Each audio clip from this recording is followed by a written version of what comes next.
Varicose veins కి సరైన చికిత్స కోసం సంప్రదించండి ఎవిస్ హాస్పిటల్.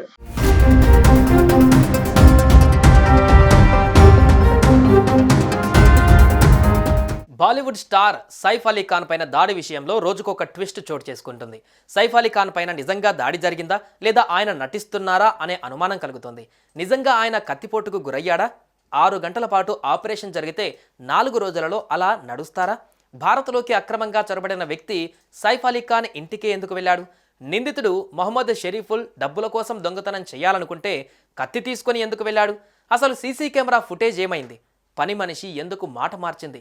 సైఫ్ అలీ ఖాన్ పోలీసులకు ఇచ్చిన స్టేట్మెంట్లో ఏముంది? దీని వెనుక మిస్టరీ ఉందా?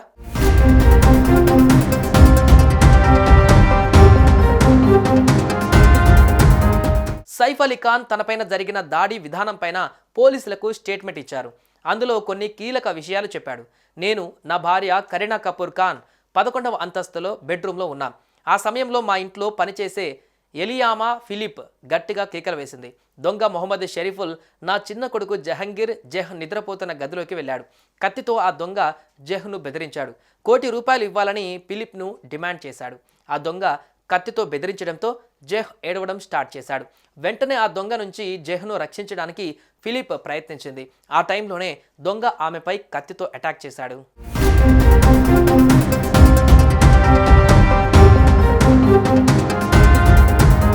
ఫిలిప్ కేకలు విని జెహ్ రూమ్కి సైఫ్ వెళ్ళాడు.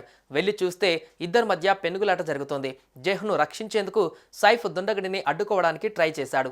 అప్పుడే ఆ దొంగ సైఫ్ వీపు భాగం, మెడ, చేతులపైన కత్తితో పొడిచాడు. సైఫ్ నుంచి తప్పించుకునే ప్రయత్నం చేశాడు.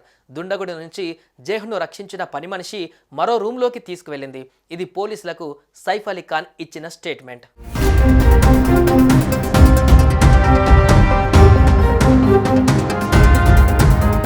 సొంత మనుషులే సైఫ్ అలీ ఖాన్ పైన దాడికి ప్లాన్ చేశారనే వార్తలు బయటకు వచ్చాయి. వాస్తవం ఏమిటనేది పోలీసుల విచారణలో తేలాల్సి ఉంది. సైఫ్ అలీ ఖాన్ ఇంట్లో చొరబడ్డ వ్యక్తి బంగ్లాదేశ్ నుంచి భారత్లోకి చొరబడ్డానికి కారణాలను తెలుసుకోవాలి. సైఫ్ అలీ ఖాన్ను అంతం చేయాలనే ఉద్దేశంతోనే బంగ్లాదేశ్కు చెందిన వ్యక్తితో ఎవరైనా ఒప్పందం చేసుకున్నారా అనే అనుమానాలు కలుగుతున్నాయి. సైఫ్ అలీ ఖాన్ పైన దాడి చేసిన వ్యక్తి పైన అంతకుముందు ఎలాంటి దొంగతనం కేసు లేదు. మొదటిసారి చోరీకి పాల్పడే వ్యక్తి ధైర్యంగా ఓ వీఐపీ ఇంటికి వెళ్లడం అంత ఈజీ కాదు. మొహమ్మద్ షరీఫుల్ తన ఫస్ట్ దొంగతనానికి సైఫ్ అలీ ఖాన్ ఇంటిని ఎందుకు ఎంచుకున్నాడంటే దానికి సమాధానం లేదు.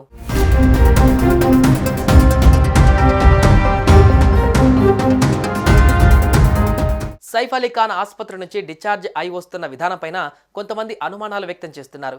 తీవ్రంగా గాయపడిన వ్యక్తి ఆరోగ్యంగా కనిపించడం పైన కాంట్రవర్సీ కామెంట్స్ చేస్తున్నారు. సైఫ్ అలీ ఖాన్ వ్యవహారం పైన మహారాష్ట్ర మంత్రి నితేష్ రాణా మాట్లాడుతూ ఈ సంఘటన నిజమా లేదా ఆయన నటిస్తున్నారా అని ప్రశ్నించారు. అతను డిశ్చార్జ్ అయిన తర్వాత చూసినప్పుడు అతనిపై నిజంగా కత్తిదాడి జరిగిందా అనే అనుమానం వచ్చినట్లు చెప్పారు. శివసేన నాయకుడు సంజయ్ నిరుపమ్ కూడా దాడి ఏ విధంగా జరిగిందని ప్రశ్నించారు. సైఫ్ కుటుంబం ముందుకు వచ్చి దాడి గురించి పూర్తి వివరాలు వెల్లడించాలని, సైఫ్ పైన దాడి తర్వాత ముంబైలో శాంతి భద్రతలు కుప్పకూలిన వాతావరణం ఏర్పడిందని, మహారాష్ట్ర హోంశాఖ విఫలమైందని, ముంబైలోని పౌరులు సురక్షితంగా లేరని అన్నారు. 6 గంటల పాటు ఆపరేషన్ అయిన వ్యక్తి నడిచే స్థితిలో బయటకు రాగలరా అని ప్రశ్నించారు సంజయ్ నిరుపమ్.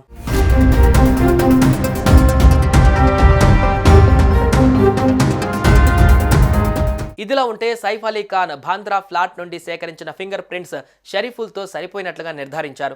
నిందితుడు భవనంలోని 11వ అంతస్తు ఎక్కేందుకు ఉపయోగించిన డక్ట్ పైప్ పైన, గది డోర్ హ్యాండిల్, బాత్రూమ్ డోర్ పైన వేలిముద్రల్ని గుర్తించారు. అయితే సైఫ్ అలీ ఖాన్ ఇంటిలోని సీసీటీవీ ఫుటేజ్ని దొంగ తన కొడుకు షెహజాదులు ఒకరు కాదని, ఇద్దరు వేర్వేరుగా ఉన్నారని నిందితుడు తండ్రి రూహుల్ అమీన్ ఆరోపిస్తున్నాడు. మొత్తంగా సైఫ్ అలీ ఖాన్ కోలుకొని ఆసుపత్రి నుంచి డిశ్చార్జ్ అయి వచ్చినా, నిందితుడు దొరికినా కూడా ఈ దాడిపైన క్లారిటీ మాత్రం రావట్లేదు.